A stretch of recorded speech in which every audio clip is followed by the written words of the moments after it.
নামহীন আপনাকে যুক্ত করা হয়েছে, বলেন আপনি।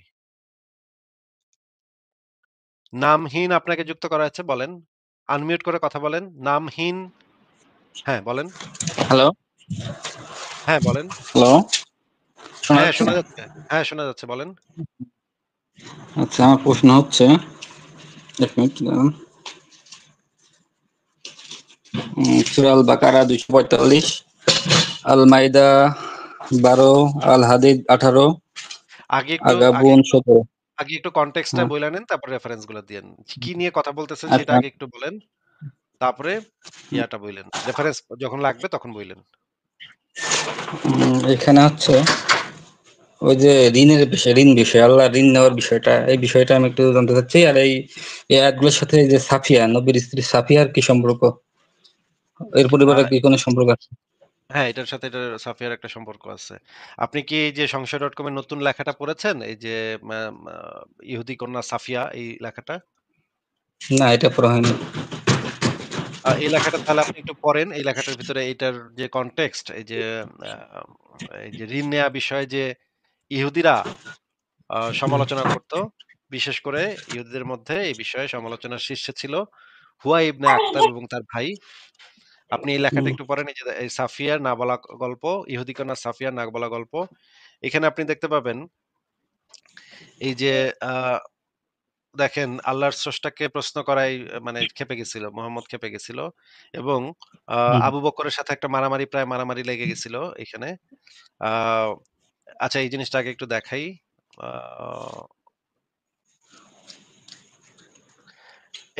এটা হচ্ছে আবু বকরের সাথে দ্বন্দ্ব লাগছিল ইহুদিদের। এটা হচ্ছে সিরাতুন নবী গ্রন্থের ভিতরে আপনি পাবেন। জি, সংশয়.com জি, এ ঢুকে ভালোভাবে দেখে নিয়েন। এখানে যে জিনিসটা বলা হচ্ছে, আ উপর থেকে পড়ি, আচ্ছা। আবু বকরের ইয়াহুদী শিক্ষালয়ে প্রবেশ। একদা আবু বকর সিদ্দিকী ইয়াহুদীদের শিক্ষালয়ে প্রবেশ করলেন। তিনি সেখানে প্রচুর লোককে এক ব্যক্তির চতুর্পাশে সমবেত দেখতে পেলেন। আ ওই ব্যক্তিটি ফানহাস নামে পরিচিত ছিল। সে ছিল একজন পণ্ডিত ও ধর্মনেতা। তার কাছে জি, তখন আসিয়া নামক তাদের আরেকজন ধর্মীয় পণ্ডিত উপস্থিত ছিল। আবু বকর ফানহাসকে উদ্দেশ্য করে বললেন, "তোমার জন্য আক্ষেপ হে ফানহাস! আল্লাহকে ভয় করো এবং ইসলাম গ্রহণ করো। আল্লাহর কসম, তুমি সম্যক অবগত আছো যে মুহাম্মদ নিশ্চয়ই আল্লাহর রাসূল। তিনি তারই পক্ষ থেকে রাসূল রূপে তোমাদের নিকট আবির্ভূত হয়েছেন। তোমাদের কাছে রক্ষিত হুম, তাওরাত ও ইনজিলে তোমরা তার কথা পেয়েছ।" তখন ফানহাস আবু বকরকে লক্ষ্য করে বলল, "আল্লাহর কসম হে আবু বকর, আমাদের আল্লাহর কাছে কোনো ঠেকা নেই।" মানে জি, ইহুদি সেই ব্যক্তিটা বলতেছে, আমাদের আল্লাহ মানে তাদের স্রষ্টা, সে কারো কাছে কোনো ঠেকা নাই। সে হচ্ছে ইহুদিরা হচ্ছে সবচাইতে বড় একত্ববাদী। হ্যাঁ? মানে জি, তাওহীদের দিক দিয়ে ইহুদিরা হচ্ছে গিয়ে মানে সেই প্রাচীন আমল থেকে অনেক বহু বছর আগে থেকেই পুরা পৃথিবীতে একদম মানে কট্টর তাওহীদের অনুসারী, মানে একত্ববাদী আরকি। জি, জি, তো তাদের যে আল্লাহর কথা তারা বলে বা তাদের যে জিহবার কথা তারা বলে, আ সেই ঈশ্বরের কোনো ঠেকা নেই। কারো কাছে কোনো ঠেকা সে মানে কারো কাছেই সে ঠেকা না সেই ঈশ্বর। জি, এই কারণে এই ব্যক্তিটা এই কথাটা বলতেছে। পক্ষান্তরে তার অবশ্যই ঠেকা আছে আমাদের কাছে। আ আমরা তার কাছে কাকুতি মিনতি করি না যেমনটা তিনি করেন আমাদের কাছে। আমরা তার নিকট দায়মুক্ত ও অনটনহীন, কিন্তু তিনি আমাদের দিক থেকে অনটন ও দায়মুক্ত নন। যদি তিনি আমাদের দিক থেকে অনটন মুক্তই হতেন তবে আমাদের সম্পদ থেকে কর্য চাইতেন না। যেমনটি তোমাদের নবী ধারণা করে আ থাকেন। তিনি আমাদেরকে সুদ থেকে বারণ করেন, আবার নিজে তিনি তা আমাদেরকে দিয়ে থাকেন। আবু বকর এই যে দেখেন এখানে ২ টা প্রসঙ্গ বলছে যে, ইহুদি ব্যক্তিটা বলছে যে, আমাদের ঈশ্বর তো এরকম না যে সে কোন আমাদের কাছে কোন ঠেকা নাই, দায় নাই। সে অনটন জি, মুক্ত জি, না। সে কখনো কর্জ চাইতে পারে না, ধার চাইতে পারে না। ১ নম্বর কথা হচ্ছে সে কখনো ধার চাইতে পারে না এবং যেই জিনিসটা সে আমাদের থেকে বারণ করছে যে সুদ গ্রহণ করাটা আমাদেরকে বারণ করছে, সেই জিনিসটা তিনি আবার আমাদেরকে দিতে পারেন না। কারণ এইটা তার শরীয়তে সে নিষেধ করে দিচ্ছে। আল্লাহ এই জিনিসটা নিষেধ করে দিছে, সুদ নিষিদ্ধ, এটা হারাম। এই হারাম জানার পরেও সে নিজে আবার সেটা দিবে, এটা তো হইতেই পারে না। এটা যুক্তিতে হয় না। তখন আবু জি, বকর জি, তখন এই কথা শুনে ক্ষেপে গেছে। আবু বকরের ক্ষুদ্র প্রতিক্রিয়া। তখন আবু বকর নারাজ হলেন এবং তার গালে জোরে আঘাত হেনে বললেন, "যার হাতে আমার প্রাণ সেই মহান সত্তার কসম, যদি তাদের এবং আমাদের মধ্যে চুক্তি না থাকতো তবে আমি তোর মাথায় আঘাত করতাম হে আল্লাহর দুশমন।" মানে যুক্তিতে না পাইরা, তর্কে না পাইরা আবু বকর কি করলো? আঘাত কইরা বসলো।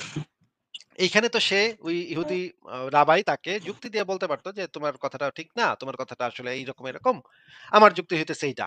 এটাই তো হওয়ার কথা। এটাই তো একটা সভ্য সমাজে আমরা এই জিনিসটাই আশা করি যে, আপনি আপনার মতামত দিবেন, আরেকজন তার মতামত দিবে। সে সেই কথা বলবে, যুক্তির বিরুদ্ধে যুক্তি দিবে। কিন্তু ভাই আপনার এখান থেকে অনেক শব্দ হচ্ছে পেছন থেকে। আপনাকে আমি একটু মিউট করে রাখি তাহলে। তো সভ্য সমাজে আমরা যেটা আশা করি যে যুক্তির বিরুদ্ধে একজন যুক্তি দিবে। হ্যাঁ? সে একটা যুক্তি দিচ্ছে। হয়তো তার যুক্তিটা ভুল হইতে পারে। কিন্তু তার তো যুক্তি দেওয়ার রাইটটা তো আছে। যে তোমাদের আল্লাহ এটা কেমন আল্লাহ যে করতে চায় আবার সুদ দেয়। এটা কেমন আল্লাহ? তোমাদের আল্লাহ তো আমাদের আল্লাহ তো এরকম না। তোমার আল্লাহ তো তাইলে ভুল আল্লাহ। এটা তো একজন মানুষ বলতেই পারে। একজন মানুষ এই যুক্তি দিতেই পারে। কিন্তু আবু বকর করল কি? খেইপা গিয়ে তারে ঘুষি তারে গালে জোরে ঘুষি মেরে বসছে। রাবী বলেন, তখন ফানহাস রাসূলের কাছে গিয়ে নালিশ করল, হে মুহাম্মদ, আপনার সাথেই আমার সাথে কি দুর্ব্যবহার করেছে লক্ষ্য করুন। দেখেন গিয়ে আবার মুহাম্মদকে সে কিন্তু আবার পাল্টা মারামারি করেনি। সে মুহাম্মদের কাছে গিয়ে বিচার দিছে যে দেখো তোমার সাথেই আমাদেরকে এইভাবে করছে। এখন এই যে এই জিনিসটা কি আসলেই কি আল্লাহ কি মানে মানুষের মুখাপেক্ষী? আল্লাহ কি আসলে মানুষের মুখাপেক্ষী কিনা? এই জিনিসটা আমরা একটু কোরআন থেকে দেখি।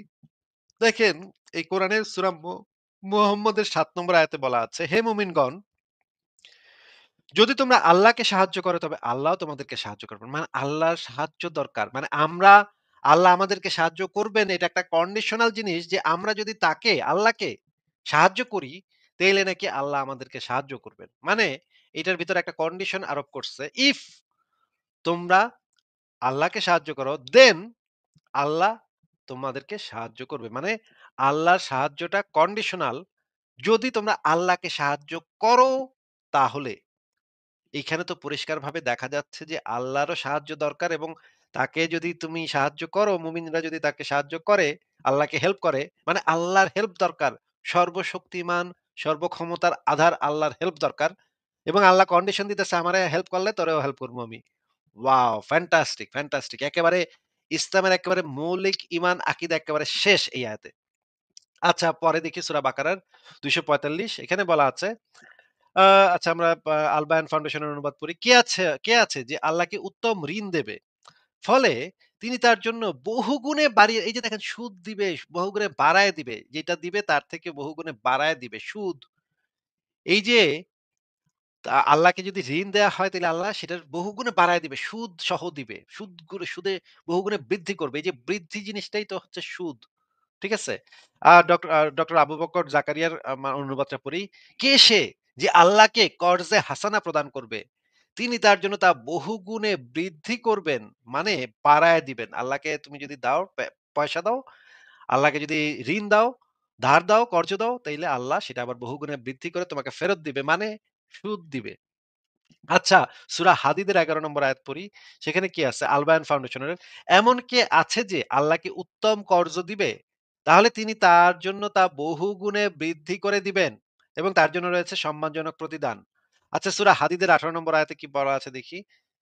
আ আল বায়ান ফাউন্ডেশনের অনুবাদে বলা আছে, নিশ্চয়ই দানশীল পুরুষ ও দানশীল নারী এবং যারা আল্লাহকে উত্তম কর্জ দেয়, উত্তম ঋণ দেয় মানে এবং তাদের জন্য বহুগুণে বাড়িয়ে দেওয়া হবে, তাদের জন্য রয়েছে সম্মানজনক প্রতিদান। দেখেন আল্লাহ একে তো ঋণ নিতেছে, লোন নিয়ে আবার সুদও দিতেছে। হুম?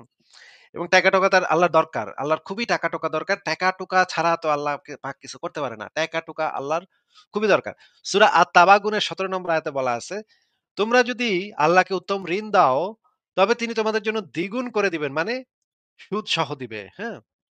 দেখেন এই জায়গাগুলাতে অবশ্যই প্রশ্ন তোলার অনেক স্কোপ আছে। এখন আপনারা মানে যারা মুমিন আছে তারা এটা নানা তেনা-তেনা প্যাঁচায় এদিক সেদিক কইরা নানা ব্যাখ্যা-বুখ্যা দিবেন। ভাই এইটা দ্বারা ওইটা বোঝানো হয় নাই ভাই, ওইটা দ্বারা ভাই ওইটা বোঝানো হয় নাই ভাই, এটা দ্বারা ভাই এ বোঝানো হয় নাই ভাই। এগুলা ব্যাখ্যা-বুখ্যা দিবেন আপনারা। আমরা তো জানি যে এগুলার ব্যাখ্যা-বুখ্যা আপনারা দিবেনই। কিন্তু এই ব্যাখ্যা-বুখ্যা দিয়ে তো আসলে এখানে লাভ নাই। এখানে তো মানে ঘটনা তো ঘইটা গেছে। ঘটনা যা ঘটার ঘইটা গেছে। আল্লাহ ঋণ চাইছে, সর্বশক্তিমান আল্লাহ পাক নাকি লোন চায় মানুষের কাছে। লোন পাইলে আবার সেটার আবার সুদও দিবে। হ্যাঁ, এইবার নামহীন ভাই আপনি বলেন এবার। আচ্ছা আমি ২-১ টা তাফসীর পড়ছি ওখানে লেখা আছে যে মানে ঋণ কর্জ তো মানে স্পষ্ট ভাষায় লেখা আছে যে ঋণ বা কর্জ কিন্তু মানে ওখানে লেখা মানে তাফসীরে পাইছি যে দান খয়রাতের কথা বলা হয়েছে। মানে অনেকে বলছে যে এটা নাকি দান খয়রাতের আল্লাহর রাস্তায় জিহাদে দান খয়রাতের কথা বলা হয়েছে। না ঋণ বুঝাতে। সেটা বুঝাতে যেটাই বুঝাক না কেন, আল্লাহ তো যদি চায় তাহলে আল্লাহ তো আ নিজেই হ্যাঁ, সে তো ফেরেশতা হ্যাঁ, সে পাঠায় তো জিহাদ করাতে পারে। হ্যাঁ, সেও তো বলতে পারতো মানুষের যে হচ্ছে মানুষের কাছে ঋণের জায়গাটা মুখাপেক্ষী। সে দান করে ইউজ করতে পারতো। মানুষের কাছে কি আল্লাহ মুখাপেক্ষী যে মানছে দুগ্গা ভিক্ষা দেবে? আল্লাহকে নাম পেয়ে দুগ্গা ভিক্ষা দেবে বা মানে বেটারা ২ পয়সা দিবে তারপর ওরা জিহাদ করতে যাবে। আল্লাহ কি তাদের উপর নির্ভরশীল? তাদের ঋণের উপরে নির্ভরশীল? তাহলে ঋণ চাইতেছে কেন? আল্লাহ তো পুরা মহাবিশ্বের মালিক। সে বেটা ঋণ চাবে কেন? আশ্চর্য কথা, বুঝলাম না তো। এটা যেই কারণেই চাক না কেন, যে কারণটা যাই হোক না কেন, হুম। কিন্তু ঋণ তো আল্লাহর চাওয়ার কোনো স্কোপ নাই। এখানে মুহাম্মদ কইতে পারতো, মানে ইসলামের স্বার্থে ঋণ দাও। ইসলামের স্বার্থে আমাদেরকে মুমিনদেরকে ঋণ দাও। আ নবীকে ঋণ দাও বা আবু বকরকে ঋণ দাও। তাইলে তোমাদের আল্লাহ পাক তোমাদেরকে ১০ গুণ বৃদ্ধি করে দিবে। হ্যাঁ? তোমাদের পুরস্কার দিবে জান্নাতে গিয়ে আল্লাহ ঋণ চায়, এইটা তো হইতে পারে না। আল্লাহ লোন চায়। এই আয়াতটা এমন হওয়ার কথা ছিল ভাই, আপনাকে পরিষ্কার করে বলি, আয়াতটা এমন হওয়ার কথা ছিল, নবী বলতেছে, "হ্যাঁ, আমি তো নবী, আমি আল্লাহর রাস্তায় আসছি, কিন্তু আমি অনেক গরিব মানুষ। আমাকে একটু ঋণ দাও, তাইলে আমি একটু জিহাদ-টিহাদ করতে পারবো। জিহাদ করতে পারলে তোমাদেরকে আবার ফিরায় দিবনে। ওই জিহাদ কইরা যে গনিমতের মাল পাবো না, সেখান থেকে তোমাদের আবার আমি ফেরত দিয়ে দিবনে। তোমাদেরকে বেশি, বেশি দিবনে। তোমরা আমাকে একটু ঋণ দাও।" এটা মুহাম্মদ বলতে পারে, হ্যাঁ? এটা মুহাম্মদের মুখ থেকে এই কথাটা বের হইতে পারে যে, "আমাকে ঋণ দাও।" হ্যাঁ? কারণ সে একজন আল্লাহ মানুষ। এটা তো আল্লাহ তো আর আল্লাহর বলতে মুখ পারত থেকে না। এটা কেমনে বাইর হয়? এটা আল্লাহর মুখের থেকে আমার ঋণ দরকার। এটা তো আল্লাহর মুখ থেকে বাড়িতে পারে না ভাই। এটা তো যৌক্তিকভাবে পসিবল না। আমি একটা অ্যানিমেশন কার্টুন দেখছিলাম ওই ইংরেজিতে তো এই বিষয়ে মানে এই অ্যাপগুলোর বিষয়ে। আচ্ছা, আমি দেখি নাই। আমাকে তাহলে পাঠায় দিয়েন। আমি দেখবনে।